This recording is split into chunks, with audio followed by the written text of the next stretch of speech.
What's up guys, Strypz here. Welcome back to the channel and thank you for stopping by and checking out another video. Now I am really excited about this week's topic, but before we get into that, I did just want to say a huge thank you to everybody who watched the last video that I posted on this channel. It was a video that was very hard to film, but it came directly from my heart, and I appreciate everybody who took time out of their day to watch that video. It was about my experience being a black man and a black furry in America.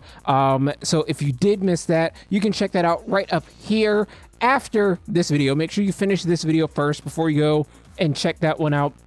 And also a huge thank you to Lightning Runner for featuring it in the last video that he posted. I appreciate it so much. The more people who can hear about that experience, the more people can hear that story, the more lives I can reach. It means so much to me. So yeah, I appreciate it so much.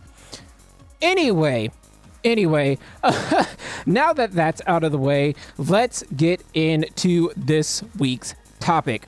So if you remember, about a year ago, I did post a video, which you can check out right up here, again after this video, and that was the Twitter shadow ban fiasco. And in that video, I was talking about a documentary called The Fandom, made by Ash Coyote. Well, yesterday, July the 3rd, 2020, the documentary released, and it was absolutely amazing. And what I wanted to do this week was do a review of that film. Now, I'm going to be reviewing this from two different frames of mind, one as a regular consumer and one as a filmmaker, because I was watching it through both lenses and I want to give a review from both perspectives, because, you know, why not break down some of the technical stuff as well as some of what regular audience members are seeing and thinking. Now, I do want to be straightforward and transparent that yes, I did pre-order the Blu-ray before I even saw the film. I pre-ordered the Blu-ray, and that's because, you know, for over a year, I have been invested in this project. I did not know what the film was going to contain. All I knew is that I wanted to support a fellow furry filmmaker or fellow furry filmmakers, because there are so many people who dedicated a year to make this project happen. But I am trying to make this review as spoiler free and as unbiased as I possibly can, because I think that you guys deserve a fair look at this film, even though I am a huge supporter of Ash Coyote and everybody who went into making this film. So I'm going to try to be as unbiased as possible. So to start out with, I do want to take a look at this as a perspective of an audience member and give it a rating as just an audience member. So I want to preface this by saying, if you're going into this film expecting it to glorify fursuits, if you're going into this film expecting to see a bunch of fursuits, you're going to be sorely disappointed, because that is not this documentary. What this documentary is a deep dive into the history of the fandom. And what I really liked about it is that it was an honest look at the fandom. It was not trying to skew in any direction. It was the most honest take of the history of the fandom. And I have to say, I really appreciate that. A lot of people, when they make a documentary, they're trying to skew you in one way or another, trying to sway your opinion in one way or another. And that's not what this was. This was, hey, here's the information. Here is the good, here's the bad, here's the ugly, but take away from it what you want. And I am ecstatic that that is the approach that they took to this, because there are enough pieces out there trying to just put the fandom in a good light. There's enough pieces out there trying to put the fandom in a bad light, and not enough pieces out there that are simply a giant information dump. And that's exactly what this was. So I absolutely applaud them for making an unbiased approach to this. I think the really cool thing about both the miniseries and the film, but mostly the film, is that it captures that feeling that you get when you go to a con, because it is intercut with different pieces of con footage, and it just warms your heart to see that.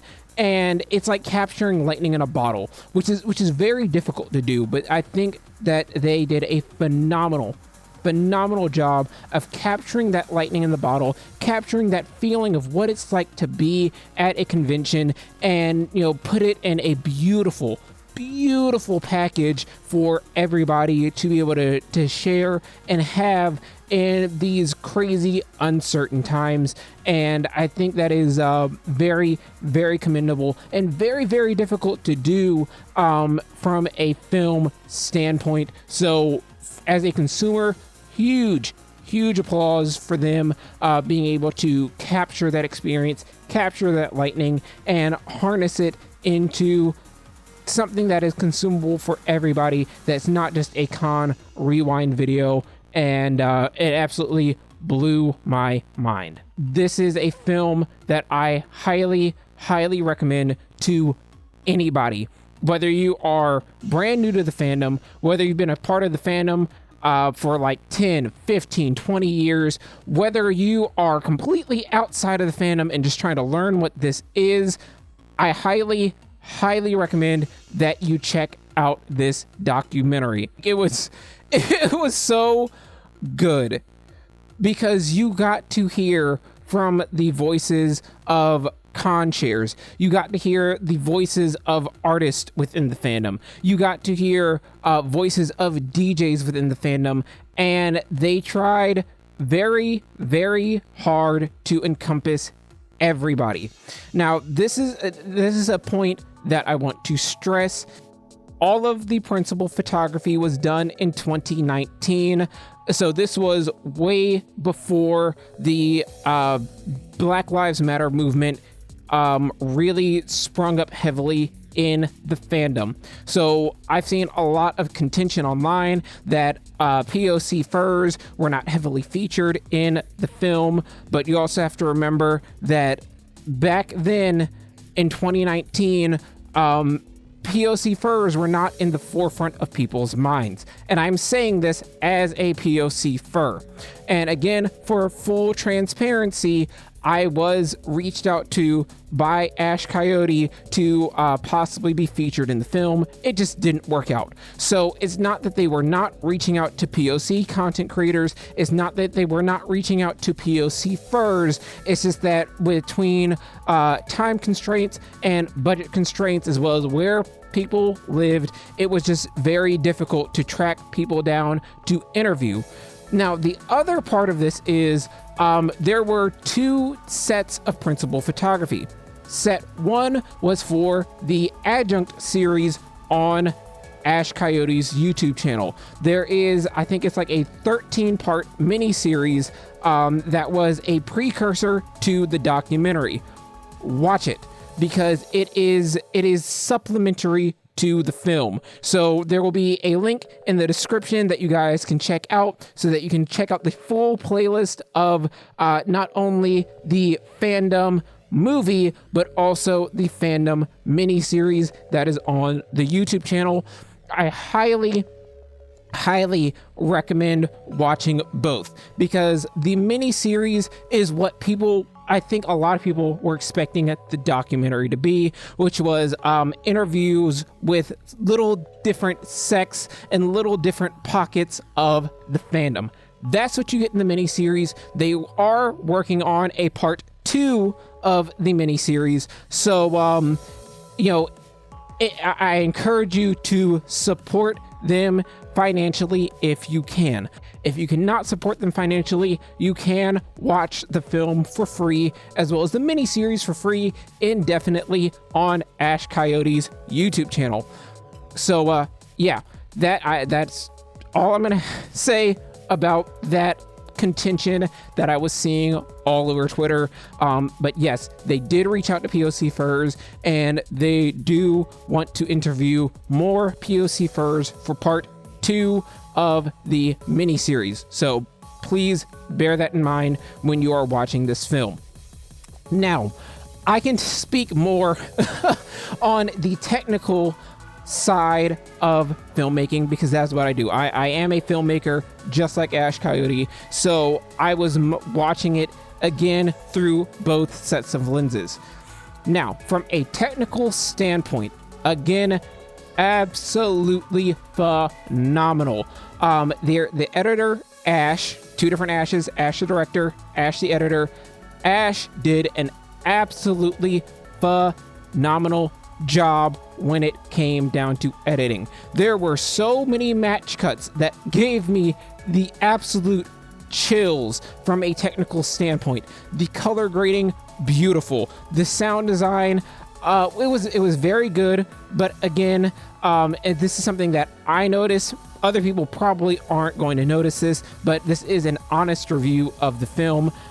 There was a little bit of a white noise hum whenever people were talking. It was in the background. It was very minor, and unless you are a filmmaker, it's not something that you would notice, but it's something that I noticed. It didn't bother me too much, but again, from when you're looking at it from a technical aspect, and the fact that they were shooting this on a limited budget, and I think Chip Fox, the producer, said that the budget that they used is the same budget that a Hollywood studio would use for just a half a day of production. So they were working on an extremely tight budget.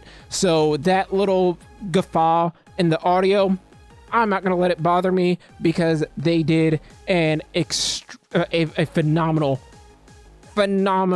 job. I really, really compliment them on the way that they shift back and forth from past to present, because they used incidents that happened in the past and then edited it so that it correlated with events happening in present day, and it kept the flow of the story going in a very, very speedy pace, but also in a very, very informative pace. So huge props to the editor, as well as huge props to Ash, the director, as well as the camera woman, as well as Chip Fox, who did a little bit of B-roll camera work. Again, phenomenal job on the Steadicam work, and phenomenal job all the way around from this crew. The animation that was interjected in, beautiful. The music, the score that Fox and Peppers wrote for this film, mind-boggling. All the way around, it was a completed film that does not seem like it was made by amateurs. This was a film that was made by professionals who had an absolute passion, not only for the fandom, but an absolute passion for filmmaking, and that absolutely, as a filmmaker, warms my heart to see them pour their heart and soul into this project. Share this film with your friends, share this film with your family members, and just watch this film. And again, if you can support them financially, order the Blu-ray, order the DVD if you want a 4K, order the digital edition if you don't like disc. Just do something to help them out financially, because it is absolutely worth it. Like I said, I have been following this since it was first announced. I've been following this since they started the miniseries, and I absolutely love what they did with this film. It was really, really refreshing to get the entire history of the fandom laid out in a way that makes sense. So, yeah, I have nothing but glowing reviews. Like I said, the only thing that I really noticed was that little bit of the audio hum, but again, that's not something that most people are going to notice. So yeah, that is my spoiler free review of the fandom. I try to be as spoiler free as possible because I really want to encourage you guys to go watch this film for yourself, to consume it for yourself, to see exactly what I am talking about. Yeah, I love you guys so much. I'll be back with more content soon. Work schedule's been a little bit crazy, but hopefully I will get back into the groove soon. I appreciate you guys so much. And again, huge shout out to the entire cast and crew of the fandom. You guys made something absolutely amazing, and I cannot wait for season 2 of the miniseries. You guys did an incredible job. I appreciate y'all so much. If you enjoyed this review, hit that subscribe button as well as the little bell notification icon right next to it so you can be notified when new videos are posted. If you again want to have a conversation with me about my thoughts and takes on the film, leave a comment down below. Even if I don't get a chance to respond to every single comment, I do read every single one, and they mean the world to me. And if you really like this review, leave a thumbs up. It boosts it in the YouTube algorithm and it helps more people to see it. But again, my name has been Strypz the Lion. You guys have been absolutely awesome, and I will catch you in the next video. Strypz the Lion is out. Rock on.